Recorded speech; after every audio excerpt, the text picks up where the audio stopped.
পাবনার ঈশ্বরদীতে অবৈধ স্থাপনা উচ্ছেদ করছে উপজেলা প্রশাসন। সকালে নতুন হাট গ্রিন সিটি এলাকায় এই অভিযান চালানো হয়। জানা গেছে, বেশ কিছুদিন আগে রূপপুর পারমাণবিক প্রকল্পের নিরাপত্তা নিশ্চিতে সড়ক ও জনপথ বিভাগের জমিতে অবৈধভাবে নির্মিত স্থাপনা উচ্ছেদের পরিকল্পনা করা হয়। এসব অবৈধ স্থাপনায় দোকান নির্মাণ করে দীর্ঘদিন ধরে ব্যবসা করছিল স্থানীয়রা।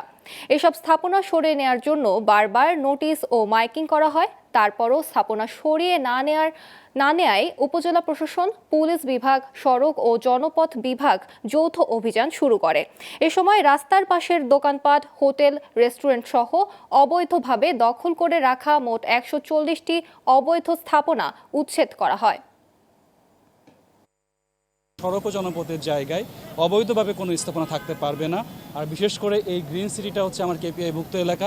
এখানে আপনারা জানেন যে আমাদের রাশিয়া সহ আমার প্রায় 6,500 বিদেশি এখানে বসবাস করে, এবং এই গ্রিন সিটির নিরাপত্তার জন্য আমাদের সর্বোচ্চ কর্তৃপক্ষের নির্দেশনার প্রেক্ষিতে ঈশ্বরদী থানা পুলিশের আন্তরিক সহযোগিতার ফলে, বিশেষ করে পুলিশ সুপার মহোদয়ের সহযোগিতার ফলে আজকের এই উচ্ছেদ কার্যক্রমটা আমরা করছি, এবং আজকের মোটামুটি আমরা গ্রিন সিটি ক্লিয়ার করে ফেলবো।